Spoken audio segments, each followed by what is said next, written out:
The morning sun shone through the glass walls of First Continental Bank, bathing the marble floor in gold.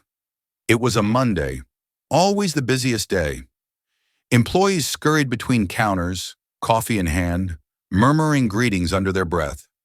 Among them stood Ms. Karen Whitmore, the branch manager, sharp in her white blazer and stilettos, watching everything like a hawk.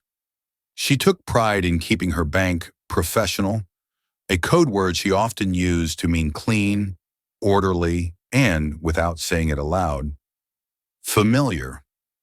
Then walked in Monica Reed. She wore a plain black sweater, jeans, and sneakers. Her afro was tied back loosely, and she held a folded paper in her hand. To Karen, she looked like someone in the wrong place. Monica stood quietly in line, eyes observing. There was something calm about her. Too calm. As she reached the counter, a young teller named Mia smiled at her. "Good morning, how may I help you?" Monica spoke softly. "Hi, I'm looking to understand some recent investment transactions on one of the corporate accounts managed by this branch." Mia's face stiffened. "Oh, are you the account holder?" Monica smiled. "In a way." Mia looked confused but polite. "Let me call the manager." Moments later, Karen stormed in. She glanced at Monica's outfit and tone. Her jaw tightened. "Can I help you?" Karen said curtly. "Yes," Monica replied. "I was asking about corporate holdings under Reed Capital managed here." Karen didn't even check the system. She scoffed. "Those are highly confidential. We don't just give that information to anyone walking off the street." "I understand," Monica said calmly. "But Karen interrupted, her voice rising. "You understand? Do you even have an appointment? You can't just barge in here asking about multi-million-dollar accounts dressed like that." The room fell silent. Monica tried again. "If you just check the name Monica Reed," Karen snapped. "Enough! Get out!" She leaned forward over the counter, and then in one swift motion, she slapped Monica across the face. A collective gasp spread across the bank.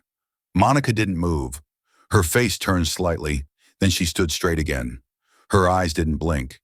Karen, breathing hard, stepped back, realizing something was terribly wrong.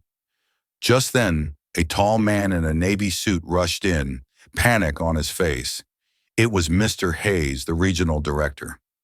Behind him, security and 3 other executives followed. "Where is she?" Hayes called out. He spotted Monica and immediately walked toward her. "Ma'am, Ms. Reed, we're so sorry. We didn't know you had arrived already."